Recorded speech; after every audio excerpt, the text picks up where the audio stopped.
देश रहोस् नरहोस्, जनता रहोस् नरहोस्, मलाई सम्पत्ति चाहियो भन्ने भावना उहाँले व्यक्त गरे। ब्यान्ड होइन, त्यहाँ देखिएपछि तिम्रो कारबाही सशक्त कारबाही भने कस्तो कारबाही, भौतिक कारबाही समेत हुन्छ।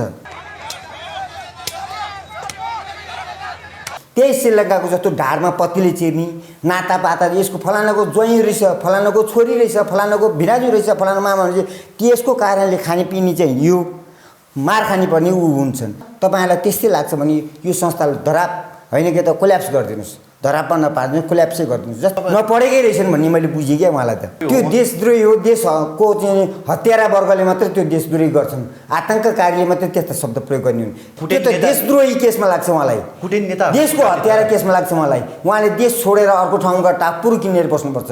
देशलाई त्यस्तो पाठ पढाउने शिक्षक हो उहाँ। पिनकोड जनताले बोलेको यो आवाज हो।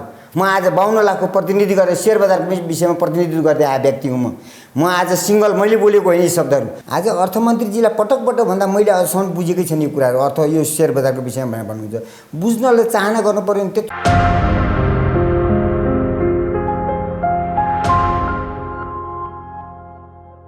दर्शकवृन्द नमस्कार। PNP खबर.com को यो श्रृङ्खलामा हामीसँग सेयर बजार लगानीकर्ता तथा विश्लेषक नानीबाबु खरेलजी हाम्रो साथमा हुनुहुन्छ। सर, यहाँलाई हार्दिक स्वागत छ। यहाँलाई पनि धेरै धेरै शुभकामना छ। आज 9-10 दिन भइसक्यो तपाईँहरू आमरण अनसनमा बस्नुभएको। अहिलेको अवस्था कस्तो छ हाम्रो तिलक कोइरालाजीको? तिलक कोइरालाको अवस्था त नाजुकै छ। त्यस्तो नाजुक अवस्थामा पनि राज्यले चाहिँ कुनै किसिमले आजसम्म पटक्कै चाहिँ नि नदेखेको जस्तो हिसाबले हेरिरहनु भएको छ। आजको चाहिँ नि हाम्रो अर्थमन्त्रीजीको चाहिँ नि भित्रका पार्टीका नेताहरूले जुवा घर भन्ने, नराम्रो नराम्रो संज्ञा दिने यस्ता प्रविधि भइरहेछन्। अनि लेयर्स कुखुराहरूले अन्डा पारुन्जेलसँग कम्पनीहरूले राख्छन्, अन्डा पारिसके पछाडि चाहिँ पब्लिकलाई दिन्छन् होइन, 100,000मा चाहिँ तपाईँको बेच्नको लागि पब्लिकलाई दिन्छन्। अनि त्यस्तो त्यो मतलब अन्डै नदिने कुखुरामा लगानी गरेर कहिले चाहिँ यसको फाइदा हुन्छ? अब कि त घाटामा गयो भनेर तपाईँको बिमा गरिदिनु पर्यो, नत्र भने त सेयरमा प्रफिटै हुँदैन भनेर हिजो एकजना सांसदले संसदमै बोल्यो त। एउटै कुरा नि हजुरलाई, अन्डा दिने कुखुरा नै तपाईँको चाहिँ पर्चेस गर्न सक्ने क्यापेसिटी नै छैन भने त्यो क्यापेसिटी बनाउनलाई यो सेयर मार्केटबाट चाहिँ नि अनुत्पादनशील वस्तुलाई चाहिँ उत्पादनशील वस्तुमा परिणत गर्नलाई यसले चाहिँ टेवा दिने संस्था हो। आज उत्पादनशील भएका व्यक्ति उद्योगहरूलाई चाहिँ उहाँले धाराशय बनाउनु भयो। त्यो धाराशय भएको उद्योगलाई पनि हाम्रो संस्थाबाट सपोर्टिङ गर्छ भन्नेकै उद्देश्य राख्दै एउटा चाहिँ अन्डा पार्ने कुखुरा भन्ने कुरा चाहिँ कस्तो भन्नुहुन्छ भनेदेखि यो मार्केटले तपाईँको 44 खरबको मार्केटलाई आज 20 खरब नोक्सान हुँदा पनि राज्यले चाहिँ नि यस्तो अन्डा नपार्ने कुखुरा होइन, अनुत्पादनशील वस्तु भन्ने यस्ता संज्ञा दिएर उहाँहरू पन्सिन खोज्दै हुनुहुन्छ। धिक्कार छ चाहिँ उहाँहरूका कार्यक्षेत्रमा बसेका पदाधिकारीले बोलेको शब्द सुन्दा अब यो त श्रीलङ्का हुँदैछ, श्रीलङ्का भन्दा नि बेहतर अवस्था हुँदैछ भनेर चाहिँ उहाँहरूले आफैलाई काल किन निम्ति आएको भन्छु म त। किनभने जनता जागेका छैन, अहिलेसम्म जनता भेडा भनेका छन् पूर्व नेताहरूको भनाइअनुसार। तर हो रहेछ पनि जनता शान्त भएको छन्। नेताहरू हाम्रो अभिभावकको छन्, जस्तोसुकै बोले पनि जतिसुकै थप्पड दिए पनि सहिरहेछन्। अब जनता जागेपछि छ नि जस्तै श्रीलङ्का भन्दै हुनुहुन्छ, उहाँहरूले पाप पनि अत्याचार भएपछि त घैँटा पनि फुट्ने दिन आउँछ क्या। घैँटा फुट्ने दिन उहाँहरूले आफैलाई बनाउनु भयो। किनभने श्रीलङ्काकै जस्तो हालत हामीलाई किन बनाइदिए जनताहरूले भन्नु खोजिया हो कि जनताको अभिभावक बनेर गएर अर्थमन्त्री जस्तो लेभलमा बसेका व्यक्तिले आफ्नो कार्यकर्तालाई आफ्नो पार्टीको चाहिँ उच्च लेभलका केन्द्रीय सदस्य बनेका मान्छे विगतका चाहिँ मन्त्री भएका व्यक्तिहरूले पनि गरेर अनुत्पादनशील भनेका छन्, जुवा घर भनेका छन्, दुनियाँ किसिम भनेका छन् भने यसलाई सिद्धियादी भइगयो नि त। नेपालका जनता त सहनशील छन् नि। नेपालका जनता तपाईँको श्रीलङ्कामा जसरी नेता कुट्न जाँदैनन्, उनीहरू सबैजना नेताकै भक्त छन्, एउटा न एउटा पार्टीको भक्त छन्। त्यसकारण नेपालमा त्यो दिनै आउँदैन भनेर उनीहरू ढुक्क छन् रे। आज उहाँहरूकै शब्दमा मैले उहाँकै शब्दलाई सापट गरेर बोल्न पर्दाखेरिमा जनजाति समुदायलाई हामीले जतापट्टि मोड्यो चोयाले डोका पनि यस्तै मोड्न सक्छौँ भनेर उहाँलाई जनजाति आन्दोलन भन्ने कहिले के जाति आन्दोलन भन्ने जनजाति आन्दोलनमा कुन चाहिँ जनजातिलाई कुन पार्टीले चाहिँ माथि सिरियल पदमा गएको छ। आज लिङ्गदेल राप्रपाको तर्फबाट लिङ्गदेल माथिल्लो पदमा गएको उसको तकदिरले आयो। जस्तै माओवादीकै कुराकानी गरौँ न, आज कुन चाहिँ त्यहाँ जनजातिको नेता उच्च लेभलमा गएको छन्? कुनै पनि छैनन् नि। आज 30 वर्ष कार्यकालमा पार्टीको अध्यक्ष एकजना भन्दा दुईजना भएको छैन नि। आज अर्थमन्त्रीजीलाई पटक भन्दा मैले अझसम्म बुझेकै छैन यो कुराहरू, अर्थ यो सेयर बजारको विषयमा भनेर भन्नुहुन्छ। बुझ्नलाई चाहना गर्नु पर्यो नि, त्यत्रो अनसन बसेर आज 10 दिन भइरहेको छ। सेयर बजारको विषयमा उहाँलाई केही पनि बुझेको छैन भन्ने हुन्छ। बुझ्ने मान्छेले त्यहाँ गएर नबुझ्ने मान्छेसँग सल्लाह लिने कि बुझ्ने मान्छेसँग सल्लाह लिने? मान्छे चाहिँ अर्थमन्त्री कसरी भयो त? त्यही त उहाँको मेरो तकदिर र मेरो भाग्यले भनेको हो नि। मेरो भाग्य कसैले खोज्न सक्दैन। म हिजो जङ्गलमै सिधिन्थेँ, आज जङ्गलबाट सहरमा आएपछि पनि देश रहोस् नरहोस्, जनता रहोस् नरहोस्, मलाई सम्पत्ति चाहियो भन्ने भावना उहाँले व्यक्त गरे जस्तो भाषाले उहाँको कार्यकर्तालाई आलोचना भयो त। बजेटकै कारणले गर्दा पनि अर्थमन्त्रीको व्यापक आलोचना भयो, तर पनि माओवादी केन्द्रले अर्थमन्त्री फिर्ता बोलाउन सक्दैन। त्यही पनि तपाईँको अर्थमन्त्री नैतिकताको आधारमा राजीनामा दिँदैनन् होइन। अब यहाँ त जे गरे नि हुन्छ नि सर, नेताहरूले थाहा छ नि तपाईँलाई। नैतिकताको आधारमा टेकेर हिँड्न सक्ने क्यापेसिटी भएको हाम्रो नेताहरू भएको भए हामीले चाहिँ उहाँलाई चाहिँ त फुलको माला ल्याएर स्वागत गर्नुपर्ने अवस्था आउने थियो नि। आज चाहिँ नि नैतिक सिद्धिन लागे भएर हो कि धराताल बिर्सिएर हो कि हिजो म कुन अवस्थामा थिएँ, कुन धरातालमा टेकेको थिएँ, आज म कुन धरातालमा आइपुगेँ, मेरो तल्लोपट्टि फर्केर हेर्ने वातावरण किन सिर्जना गर्न सक्नु भएन? पटक जनताहरू आछन्, पटक अनसन बसेका छन्, त्यस्तो अनसन बसेका छन्, नारा जुलुस गरेका छन्, विज्ञप्ति दिएका छन्। मेरा विगतका 58 बुँदे मागलाई पनि यथावत राख्दै अहिले चाहिँ सर्टकटको 19 बुँदे मागमा पनि त्यसलाई हेरेर मध्यनजर गरेर अहिले यो मार्केटलाई पिकअप गर्ने काम गरिदिनुहोस्। होइन तपाईँलाई त्यस्तै लाग्छ भने यो संस्थालाई धराप होइन कि त कोल्याप्स गरिदिनुहोस्, धरापमा नपार्नु कोल्याप्सै गरिदिनुहोस्। जस्तै उद्योगहरू 44वटा उद्योग कोल्याप्स बनाएको यसलाई पनि कोल्याप्स गरिदिनुहोस्। माग छ नि तपाईँहरूको, माग पहिला पनि सम्बोधन भइसकेको, पहिला पनि सहमति भइसकेको हो 58 बुँदे माग होइन। अब अहिले जुन माग गरेर चाहिँ उहाँ आन्दोलन अनसन बस्नु भएको छ, तपाईँले जुन किसिमको चाहिँ निरन्तर आन्दोलन गर्नुभएको छ, त्यो माग सम्बोधन हुने बित्तिकै सेयर बजार माथि जाने त होइन नि भन्ने तर्क गर्छन् कि नेताहरू। हामीले नीतिमा बनेर उहाँले परिपालन गरेर बनाएको नीतिलाई चाहिँ त्यसैमा परिपालन गरिदिनुहोस्, त्यसैको नीतिमा अडिएर हामीलाई पनि त्यही नीति पढाएर काम गरिदिनुहोस्। पढाउने कख अनि उल्टो भाषामा भन्न लगाएर जानिँदैन नि। उहाँले नीति नियम बनाउनु छ सदनमा बसेर त्यत्रा विशाल खर्च गरेर होइन, 600 सांसदलाई बोटलेर नीति बनाउने अरे, कानुन बनाउने अरे। कानुन बनाएको छ, कानुन चाहिँ किताब त छ, कानुनको परिपालन भएको छैन। नीति बनाएको छ, नीतिको परिपालन छैन। नीतिमा टेकेर काम गरिदिनुहोस्, हे मेरो अभिभावक हो। आज हामीलाई तपाईँहरूले नीतिमा बनाएर आज चाहिँ तपाईँले सेयरको चाहिँ यति % लोन लिएर काम गर्न पाउनुहुन्छ भनेर उहाँले चाहिँ नि 100 को चाहिँ नि 70 चाहिँ नि 100 राखेर 70 पैसा पाउने, 1 रुपियाँ राखेर 70 पैसा पाउने सिस्टमले उहाँहरूले चाहिँ काम गरेको। आज आएर चाहिँ तपाईँले के भन्यो भने 4-12 भनेको छ, कहिले चाहिँ के छ भनेको छ भने 100 बनाएको होइन, 150बाट चाहिँ त्यो काम भनेको छ। 150 गर, 100 गर, जे गर, तर जनताको आफूले बनाएको नीति र नियमलाई पालन गर्दै काम गराउनु। त्यो 4-12 अहिले चाहिँ तपाईँ सरकार चेन्ज गर्ने बित्तिकै गभर्नरले लगाउनु पर्ने आवश्यक थिएन होइन। 150 लगाउनु पर्ने आवश्यक थिएन। ब्याङ्कहरूलाई अहिले धाराशय बनाउनु पर्ने आवश्यक थिएन भनेदेखि यो अवस्थामा चाहिँ आफ्नो नीति आफैले बनाएको नीतिलाई आफैले परिपालन गर्न सक्दैन, आफ्नै देशको जनतालाई हित गर्न सक्दैन। आफू अभिभावक हुँ भनेर सिटमा बसेर अर्थमन्त्री बनेर प्राइम मिनिस्टर बनेर गभर्नर बनेर आफ्नो नीतिमा अडिन सक्दैन भने त्यो व्यक्ति त्यो नीतिमा टेक्न नसक्ने व्यक्ति त्यो ठाउँमा नबस्दै हुन्थ्यो। अनि ब्याङ्कमा तरलता अभाव भएपछि 4-12 त सरकारको बाध्यता हो भनिरहेका छन्। 4-12 को नीति हटाए पनि तपाईँको ठुला लगानीकर्तालाई मात्रै पो फाइदा हुन्छ, साना लगानीकर्तालाई भुइँ मान्छेहरूलाई त यसले केही पनि फाइदा हुँदैन, यो त भुइँ मान्छेहरूको आवाजै होइन भनिरहेका छन् नि। होइन 4-12 नीति लागू गर्न पर्ने थियो भनेदेखि विगतमै लागू गरिदिए पनि हुन्थ्यो नि, अघिल्लो अर्थमन्त्री हुँदा लागू गरिदिए पनि हुन्थ्यो नि। अहिले अर्थमन्त्री चेन्ज हुने बित्तिकै जुन पार्टीले चाहिँ नियुक्ति गरेको व्यक्ति थियो त्यो पार्टीको भइन्जेलसम्म चाहिँ त्यो पार्टीमा चाहिँ बसिन्जेल त्यो गभर्नरले चाहिँ नि 4-12 को कुरा पनि नल्याउने, 100 को लागि चाहिँ 150 बनाउनु नपर्ने, यस्ता विभिन्न किसिमका झटारोहरू हान्न पनि नपर्ने, ब्याङ्कबाट सेयर लोन लिन पाउने वातावरण कुनै पनि त्यसमा छैन भन्न नपर्ने होइन, इत्यादि कुराहरू गर्नुहुन्छ भनेदेखि आज गएर त्यही ठाउँमा आएर त्यही ठाउँमा सरकार चेन्ज हुने बित्तिकै होइन अर्थमन्त्री चाहिँ नयाँ सरकारको आउने बित्तिकै चाहिँ उहाँले त्यो गर्नु पर्ने थिएन। अर्थमन्त्रीले पनि मलाई यस्तो प्रतिपक्षले खेलेर आज मलाई मेरो राजनीतिक सत्तालाई मेरो अर्थतन्त्रलाई समाप्त गर्दैछ भन्ने बुझ्ने भाषा चाहिँ नि खै त उहाँले नपढेको मान्छे हुँ म, नपढेकै रहेछन् भन्ने मैले बुझेँ क्या उहाँलाई। त तपाईँले खै त अर्थमन्त्रीको राजीनामा मागे गर्नुभएको छैन, तपाईँहरूले आन्दोलनै गर्नुभएको छैन अर्थमन्त्रीको राजीनामा मागेर? अर्थमन्त्रीको राजीनामा हामीले नमागे यस कारणले छ कि तपाईहरु अर्थमन्त्रीलाई सपोर्ट गरिरहनु भएको छ हैन अर्थमन्त्रीलाई हैन गभर्नरको विरुद्ध मात्रै काम गरिरहनु हैन हामीले न गभर्नरको विरुद्धमा गरेका छौँ न अर्थमन्त्रीको विरुद्धमा गरेका छौँ न प्राइम मिनिस्टरको विरुद्धमा गरेका छौँ न देशका विभिन्न निकायको विरुद्धमा गरेका छौँ हे मेरा अभिभावक हो तपाईहरुले जनतापट्टि फर्केर हिजो बनाएको विधान र हिजो बनाएको नीति नियम मात्रै पालना गरिदिनुस् न त्यही नीति नियममा टेकेर हामीलाई हिँड्न दिनुस् न तपाईले क्षुद्र शब्द बोल भनेर तपाईहरुलाई सिकाउनु भयो भने हामीले तपाईहरुलाई पनि एक दिन क्षुद्रै बोल्नुपर्छ तपाईले हामीलाई चाहिँ जन्म दिएर यहाँसम्म ल्याइसकेपछि काम गर्ने वातावरण पनि तपाईले वातावरण नबनाउँदा हामी आफै वातावरण बनेर त्यहाँसम्म पुग्दाखेरिमा आज तपाईले नै क्षुद्र शब्द क्षुद्र भाषा तपाईकै राजीनामा माग्नुपर्छ तपाई देश निकाला हुनुपर्छ भनेर हामीले भन्नु भनेको त त्योभन्दा घटिया त्योभन्दा नालायक त्यो यो देशमा बस्नु लायकै नेता हुँदैन नि हामीले नै क्षुद्र शब्द बोल्न थाल्यौँ भने श्रीलङ्कामा त प्रोटेस्ट गरेर प्रधानमन्त्रीको राजीनामा दिन लगाए प्रधानमन्त्रीलाई समेत उनीहरूले बाध्य बनाए भाग्नु पर्यो राष्ट्रपति हैन अब तपाईहरुले त प्रोटेस्ट नै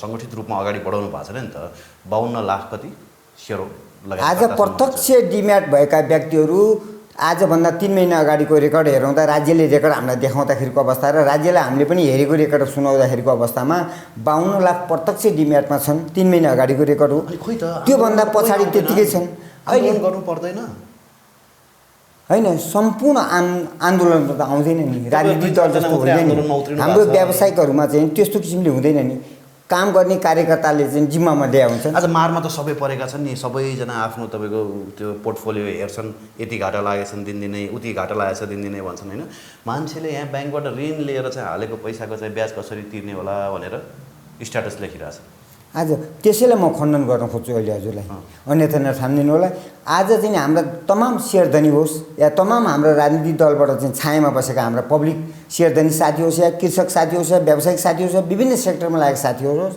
सबै एउटा छाताको छायामा बसेका छन् त्यो छाया के त भन्दा झोले छायामा परे ती छायामा परेर खबरदार तेरो डाउन भएको समस्याहरूलाई म यहाँबाट संस्थाबाट झिकेर पनि तलाई पूर्ति शोध भर्ना गर्छु भनेदेखि तैँले त्यो पार्टीमा गएको मैले कहीँ रेकर्ड पाएँ भने तेरो पत्ता साफ भन्ने यस्ता यस्ता निर्देशन आएको छ हामी कहाँ साथीहरू कहाँ यो कुरा किन आएन त भने हामीले सोधनी गर्दामा कांग्रेसका पार्टीको पनि निर्देशन छ एमालेको पनि निर्देशन छ जस्तै गरेर माओवादीको निर्देशन छ के भने तेरो चाहिँ अवस्था यति नै हो समाप्त हुने दिन भन्ने यस्ता पनि निर्देशन छ ए शेयर लगानीकर्ताहरू पार्टीका कार्यकर्ता भयो भने चाहिँ आन्दोलनमा आउनको लागि बन्द ब्यान्ड होइन त्यहाँ देखिएपछि तिम्रो कारबाही सशक्त कारबाही भने कस्तो कारबाही भौतिक कारबाही समेत हुन्छ भन्ने किसिमका यस्ता किसिमका उनीहरूले एकबद्धता जनाउन पाउँदैन नपाउने त्यही कारणले गर्दामा आज चाहिँ तपाईको चाहिँ नि हिजो भर्खरै विगतका आपूर्ति मन्त्री भइसकेका व्यक्तिले जुवागर जस्तै हो यो अनुत्पादनशील जस्तै हो यो देशमा आवश्यकै छैन भने चाहिँ माउसे टिमले चलाएको देश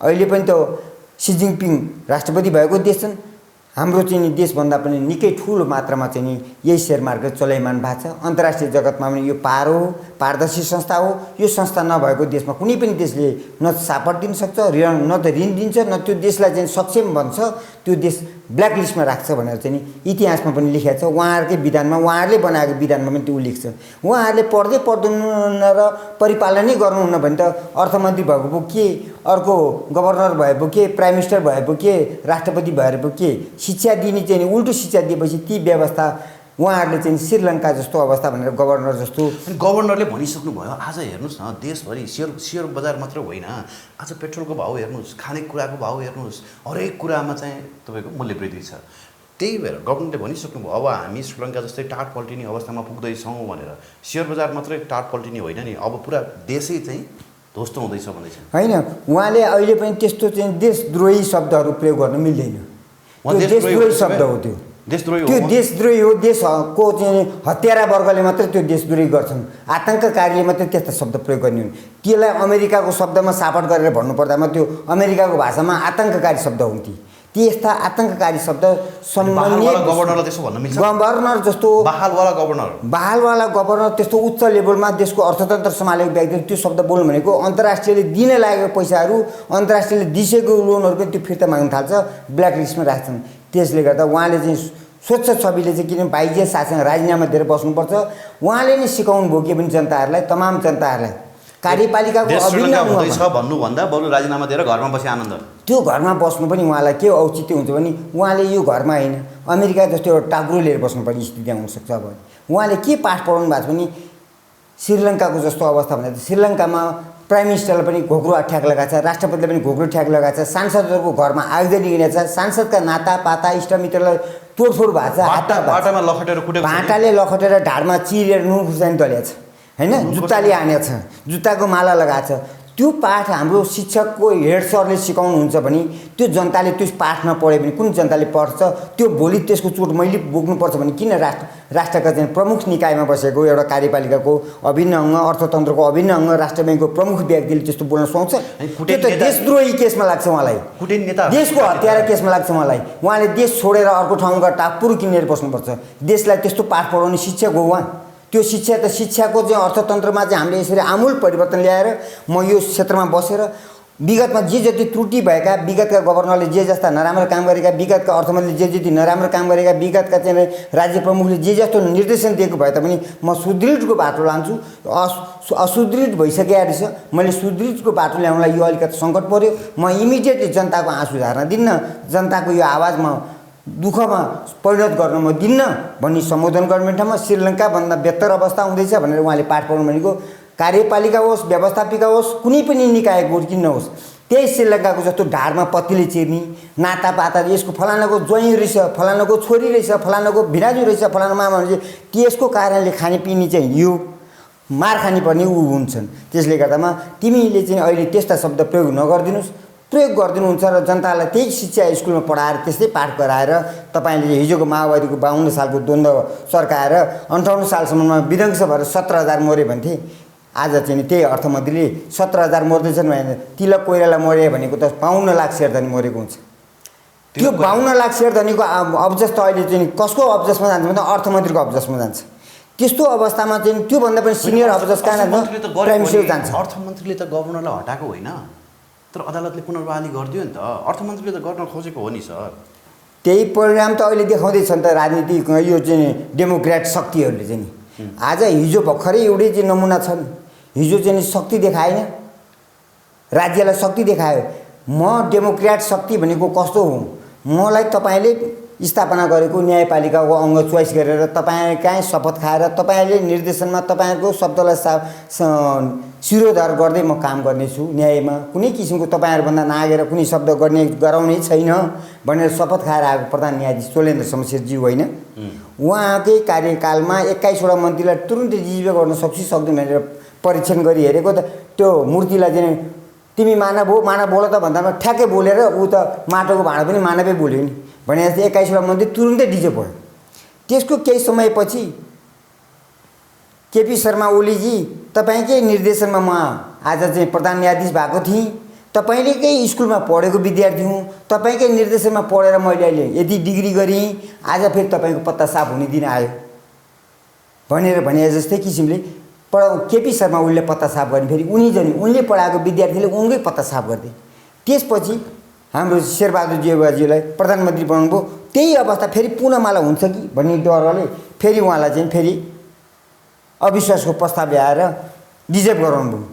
त्यो डिजर्भ गर्दा गर्दै पनि अहिले फेरि प्राइम मिनिस्टरले नै अर्थमन्त्रीको सल्लाहमा चाहिँ नि गभर्नरलाई चाहिँ निलम्बन गरिसकेपछि फेरि पुनः अदालतमा गएर अदालतले पुनः बहाली गरिदिएपछि यहाँभन्दा शक्ति त डेमोक्रेटको शक्ति के रहेछ भनेको राज्यले देखे। अब त्यो परिणाम के भयो त? राज्यको शक्तिबाट डेमोक्रेट शक्तिमा आयो। डेमोक्रेटले पनि पढाइसकेपछि अब जनताको शक्तिमा आउँछन्। जनताको शक्ति कसरी आयो भने श्रीलङ्काको जस्तो हालतभन्दा पनि अझ बढी हालत हुन्छ भनेपछि अब पहिलोमा आउँछ प्राथमिकतामा राज्यका राजनेताहरू भनेको यो देशमा नरहे हुन्छ, उनीहरूको पत्ता साफ हुने दिन आउँदैछ। अब उनीहरूले पढाएको स्कुलमा पढाएको विद्यार्थीले उनको हत्या गर्नेवाला छन्, घर नातापाता इष्टमित्र उनले पढाएको छन्। अब त्यसपछि गएर कार्यपालिकाको क्षेत्रमा गभर्नर जस्तो अर्थतन्त्रको मेरुदण्डमा बसेका व्यक्तिले, जनताको हितमा काम गर्न बसेका व्यक्तिले यो देश त सिद्धियो नि, यो देश त श्रीलङ्काभन्दा पनि बेहतर भयो नि, यो देश अब खरानी बन्दैछ नि, यो देशको अब अर्थतन्त्र समाप्त भयो नि, यो देशको डलर अन्तर्राष्ट्रिय डलर चाहिँ विभिन्न देशका डलरहरू समाप्त भयो, सिद्धियो नि होइन। यस्ता यस्ता शब्दहरू उहाँले प्रयोग गर्नु। त्यो कहाँ गयो त? सिद्धियो, तपाईँको कार्यकालमा सिद्धियो। त्यो पैसा कहाँ लानुभयो त तपाईँले? अस्ति भर्खरै मैले हजुरकै माध्यमबाट भने होइन, क्रिप्टो करेन्सी कसले ल्यायो त? तपाईँले ल्याएन गभर्नरजी, तपाईँकै पालामा आएन क्रिप्टो करेन्सी। त्यो पैसा डलर पठाउनलाई तपाईँले ल्यायो होइन? त्यो तपाईँले सरासर म जनता 3 करोड जनताले बोलेको यो आवाज हो। म आज 52 लाखको प्रतिनिधि गरेर सेयर बजारको विषयमा प्रतिनिधित्व गर्दै आए व्यक्ति हुँ। म आज सिङ्गल मैले बोलेको होइन यी शब्दहरू। म 52 लाख हामी चाहिँ नि शेरधनीको पनि प्रतिनिधि हौँ। त्यसपछि होल देशमा भएका विदेशमा भएका तमाम मेरा साथी इष्टमित्र सबैले राज्यमा बसेर निकाय पनि सुनिनुपर्छ। प्रत्यक्ष प्रसारण जस्तै होस् आजको यो टिभी टेलिभिजन चाहिँ कि राज्यमा बसेको निकायले यस्ता शब्द प्रयोग गर्न नहुने थियो। गर्नु भनेको तपाईँमाथि सर्लक्क फर्केर आउँछ। त्यसो भए अहिले डेमोक्रेटहरूले चलाएको बेला तपाईँको हिजो कम्युनिस्टहरूले चलाएको बेलामा भन्दा अहिले डेमोक्रेटहरूले चलाएको बेलामा चाहिँ सरकार चलाएको बेलामा सेयर बजार खस्यो। बरु केपी ओलीको पालामा राम्रो रहेछ त होइन? बरु केपी ओलीले ठिक तरिकाले अर्थतन्त्र चलाएका रहेछन् होइन। आज त यस्तो भयो नि हजुरको 5 जना 5वटा टाउका छन् रावणकै जस्ता। यी रावण हुन्। यी रावणका संज्ञा दिएको छु मैले। सबै केपी ओली रावण त तपाईँको देशको लागि र हित देशको जनताको हितमा र देशको सम्पत्तिको हितमा त उनीहरू त रावण पनि एकताबद्ध भएको थियो। 5वटै टाउका किन्नुहोस् 12वटै टाउका किन्नुहोस् एकताबद्ध थिए। यी आज 5वटा टाउके त किन 5पट्टि फर्के। 5वटै टाउकेलाई के देशै बेचौँ सम्पत्ति बेचौँ अन्तर्राष्ट्रिय डलरै बाहिर लगेर राखिदिउँ भन्ने उहाँहरूको सोच छ। तर हे मेरा चाहिँ अभिभावक हो तपाईँको दिन दशा तपाईँले श्रीलङ्का श्रीलङ्का श्रीलङ्का श्रीलङ्का भनेर जप्दै हुनुहुन्छ। हे मेरा चाहिँ धरतीका हे धरती आमा तपाईँले श्रीलङ्का जस्तो बनाउनु चाहिँ नदिनुहोस्। यी नेताहरूलाई श्रीलङ्काकै जस्तो हालत चाहिँ पुर्याइदिनुहोस्। मेरो चाहिँ यो चाहिँ हाम्रा नेताहरूलाई किनभने जनतालाई तपाईँले श्रीलङ्का श्रीलङ्का भनेर पढाउनु भएको छ। गभर्नरजी तपाईँले पनि सोच विचार गर्नुहोस्। तपाईँले यही देशमा यही धरतीमा यही अर्थतन्त्रमा बस्नु छ भने श्रीलङ्का श्रीलङ्का श्रीलङ्का नजप्नुहोस्। तपाईँको शाखा सन्तान नाता पाता इष्टमित्र कति होला नि तपाईँको मौज बस्ने गरेर खाएर बसेका।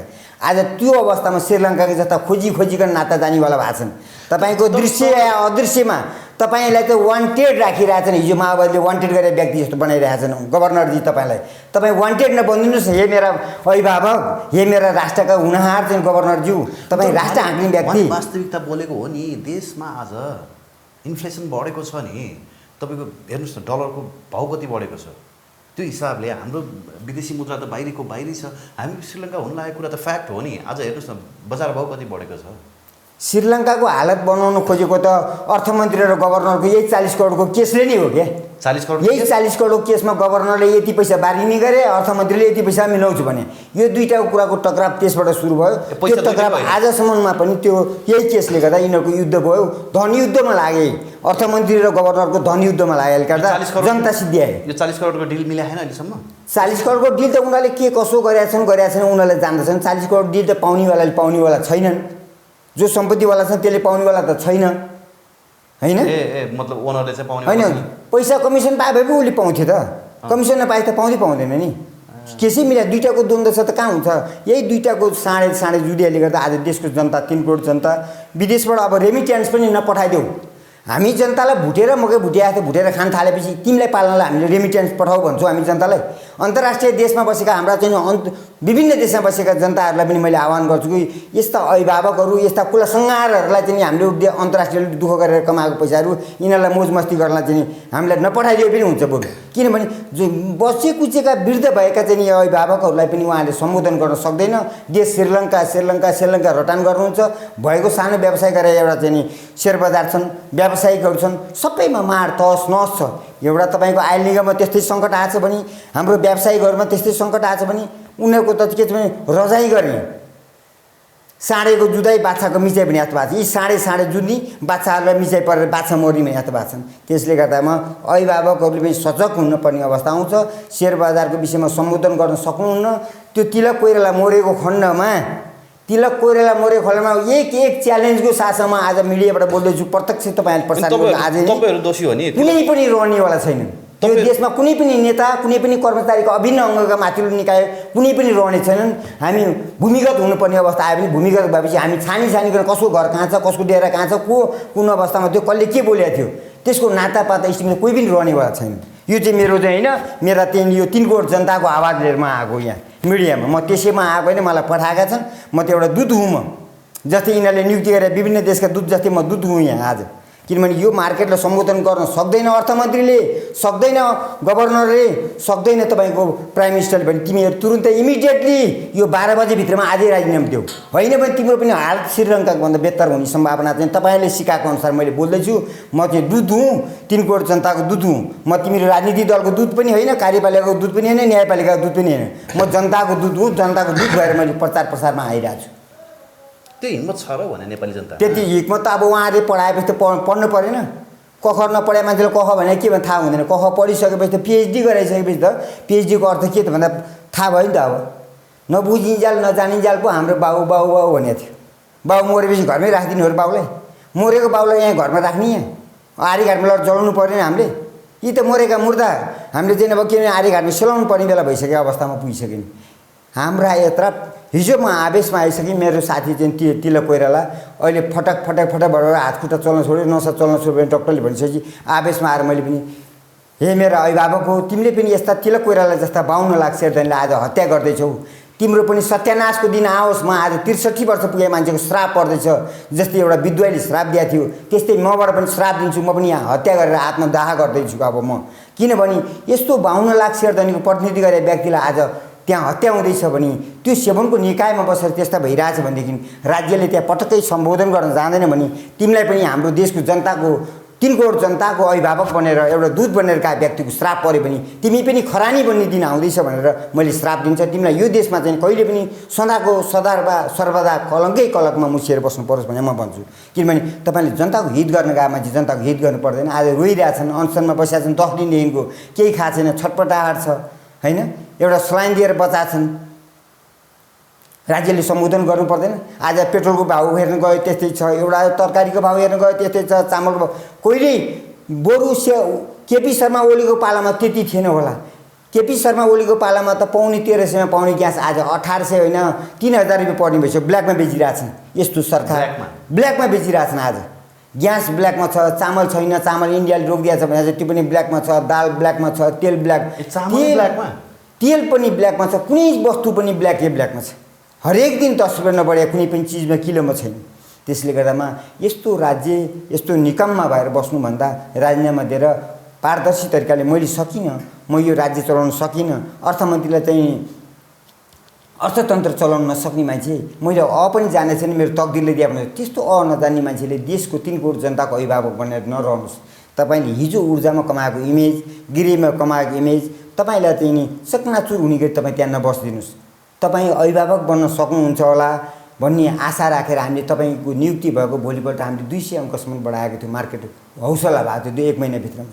आज तपाईँको 3 महिनाको अन्तरालदेखिको यो बिचमा चाहिँ त 1400 अङ्कभन्दा तल झर्दा पनि तपाईँले शब्द चुइक्क एक शब्द नबोलेर आफ्नै केन्द्रीय सदस्यलाई जुवागर हो भन्ने, अनुत्पादनशील भन्ने। तपाईँ कुन उत्पादनशील व्यक्ति हो त? हिजो 17,000 मारेर आउने व्यक्ति कुन उत्पादनशील हो? तपाईँ अर्थमन्त्रीलाई म क्वेसन गर्न चाहन्छु। तपाईँले एउटा गभर्नरलाई काम गर्न सक्नुहुन्न, कारबाही गर्न सक्नुहुन्न, जनताको माग सम्बोधन गर्नु, तपाईँ कुन हिसाबले तपाईँ त्यहाँ बस्न लायक हुनुहुन्छ? तपाईँ प्राइम मिनिस्टरलाई पनि म त्यो सम्बोधन गर्छु, राष्ट्रपतिले किन हस्तक्षेप गर्न सक्नुहुन्न? तपाईँहरूको माग सम्बोधन गर्दैमा सेयर मार्केट उँभो लाग्छ त? उँभो लागोस् भन्न खोजेको भन्दा पनि नि नीतिमा राखिदिनुहोस् न। तपाईँले नीति प्रहार नगरिदिनुहोस्, जनतालाई प्रहार नगरिदिनुहोस् न। जनतालाई चराउन जाने खुट्टा भाँदिने, जनतालाई चराउन जाने थुतुनु काटिदिने, जनतालाई चराउन जाने आँखा फुटाइदिएपछि चरण गए बाख्रा सरब हो कि कसैको कुनै बाख्राको खुट्टै भाँदिने, कुनै बाख्रा आँखै फुटाइदिने, कुनै बाख्राको गर्दनै फुटाइदिने भएपछि त्यसले कहाँबाट आउन सक्छ? कहाँबाट उम्लाग्न सक्छ? उम्लाग्न सक्दैन। जनतालाई त्यस्तो अपाङ्ग नबनाइदिनुहोस्। जनतालाई नियम कानुन पालन गर्नलाई तपाईँ परिपालक भएर बसेका व्यक्तिले परिपालककै रूपमा बसिदिनुहोस् भन्न खोजेको। आवेशमा म बोल्नु परेको हुन्छ। किन आवेश भने मेरो साथीको हत्या हुने अवस्था भयो। तपाईँले पटक्कै गरेर सम्बोधन गर्नुहुन्न। तपाईँको 58 बुँदे माग भनेको छ, पहिला त 100 समथिङ बुँदा थियो, त्यसमा पनि हामीले घटाएर हामी आफै घटाउँदैछौँ। तपाईँ निशस्त्र तरिकाले तपाईँ चाहिँ अहिले चाहिँ सहमतिमा आउनुहोस्, मुद्दा फिर्ता लिनुहोस्, त्यसपछि हामी 3 महिनापछि सम्बोधन गर्छौँ। त्यो हाम्रो चाहिँ एकजना सेवनका हाकिमले भन्न गएको, अर्थमन्त्रीले मलाई त्यही निर्देशन दिएको छ, गभर्नरले त्यही निर्देश, उहाँको मागहरू सबै फिर्ता लिइदिनुहोस्, त्यसपछि 3 महिनाभित्रमा हामी गर्छौँ। यस्तो नालायक बनेर बस्नु भन्दा ती गद्दार नालायकहरूले यो देशमा नबस, यो देशको नुन पानी नखाऊ। आज म त चाहिँ यो आवेशमा बोल्नुपर्ने आवश्यकता थिएन नि। यस्ता नालायकपन देखाउने सरकारका चाहिँ कर्मचारी होइन, कर्मचारी सेक्टरमा बसेका चाहिँ पदाधिकारीहरू, अर्थ मन्त्रालयमा बसेको अर्थमन्त्रीज्यू, प्राइम मिनिस्टरजीलाई यो सन्देश सुनाउन म यो मिडियामा आएको छु। मैले चाहिँ दुःख पोख्न आएको, किनभने अभिभावकलाई नपोखी कसलाई पोख्ने? माग्न पनि पाउने उहीँसँग, खोज्न पनि पाउने उहीँसँग होइन, मुद्दा गरेर लिन पाउने पनि उहीँसँग। भनेपछि बाउको सम्पत्ति मैले नलिए कसको सम्पत्ति लिने? बाउसँग झगडा नगरे कोसँग गरेँ? अभिभावकै तिमी नै छौ भने तिमीलाई क्षुद्र नबोले, तिमीले क्षुद्र बोल्न सिकाएपछि मैले क्षुद्र नबोलेँ। अब स्कुलै त्यो स्कुलमा पठाउँछौ तिमीले। अभिभावक भइदिएको भए यस्तो दिन किन देख्न पर्थ्यो होइन। वेल, तपाईँहरूको माग छिटै सम्बोधन होस्। तिलक कोइरालाजीको स्वास्थ्यको कामना गर्दछु। धन्यवाद दिन चाहे यहाँलाई। होइन, मैले पनि जाँदा के छ भने हाम्रो चाहिँ नि 52 लाख प्रत्यक्ष चाहिँ 52 लाख, अप्रत्यक्ष त्योभन्दा पनि बढी, ती सबैको सम्बोधनको लागिमा भनेर तिलक कोइरालाजीले अहिले छोटोभन्दा छोटो मिठोभन्दा मिठो शब्द 19वटा बुँदा मागिरहेका छन्। त्यो पनि जिन्युन छैन भने कुन जिन्युन छैन तत्काल सम्बोधन गर्ने कुराहरू सम्बोधन गरिदिएर तिलक कोइरालाजीको ज्यान बचाइदिनुहोस्। तिलक कोइरालाको चाहिँ नि हत्या नगरिदिनुहोस्। तिलक कोइराला जस्तै चाहिँ नि 52 लाखको हत्या नगराइदिनुहोस्। ती तमाम जनताहरू शेरधनीमा छन्, तिनीहरूको पनि त्यस्तो आँखाबाट आँसु पसिना तडपिने वातावरण बनाइदिनुहोस्। तपाईँ अभिभावक हो, अभिभावकको भूमिका निभाउनुहोस्। अभिभावकले क्षुद्र स्कुलमा पढाउने विद्यार्थी नबनाउनुहोस्। क्षुद्र नराम्रो खराब स्कुलमा पढाउनु भयो भने तपाईँमाथि थुक्छन् तपाईँकै सन्तानले, तपाईँमाथि नै ढुङ्गा हान्छन् तपाईँकै सन्तानले, तपाईँलाई तिरस्कार गर्छन् तपाईँकै सन्तानले। सन्तानलाई आफ्नो सभ्य भाषामा सिकाउने, सन्तानलाई सधैँ माया गर्ने, सन्तानको दुःखमा साथ दिने बनिदिनु पर्यो अभिभावक। अर्थमन्त्रीजी, तपाईँले चाहिँ आफ्नो किन अहम भूमिका निभाउन सक्नुहुन्न? अहम भूमिका निभाइदिनुहोस् न। अहम भूमिका निभाएर यस्तो सम्बोधन गर्ने ठाउँमा सम्बोधनमा कन्जुसियाइ नगरिदिनुहोस्। गभर्नरजी, म चाहिँ सधैँ आजीवन म गभर्नर पदमा बस्छु भनेर त्यस्तो अठोट नलिनुहोस्। हिजो हेर्नुभयो सेना प्रमुख पनि त चाहिँ तपाईँका चाहिँ बाटामा हिँड्दा पनि गोली ठोकेर मरे नि। आज त्यस्तो अवस्था यो देशमा नआओस्। तपाईँले त यो देशमा चाहिँ श्रीलङ्का जस्तो मलाई पनि पिटेर मारोस्, अर्कोलाई पनि चुटेरै मारोस्, अर्कोलाई पनि काटेरै मारोस् भनेको छ, त्यस्ता भन्ने हाम्रो देशमा नपरोस्। देश त पशुपतिनाथको देशभित्र बसेका छौँ हामी, सबै पशुपतिनाथका सन्तान भनेर रहौँ। हामीमा कसैले क्षुद्र भाषा कसैले बोल्न नपरोस्। आज जति मैले क्षुद्र भाषा बोल्न गएँ, तपाईँकै सन्तानले तपाईँले हामीलाई चाहिँ क्षुद्र भाषा बोल्न स्कुलमा पढाउनु भएको थियो, त्यही स्कुलिङबाट हामीले सिकेर तपाईँलाई बोल्न गयौँ।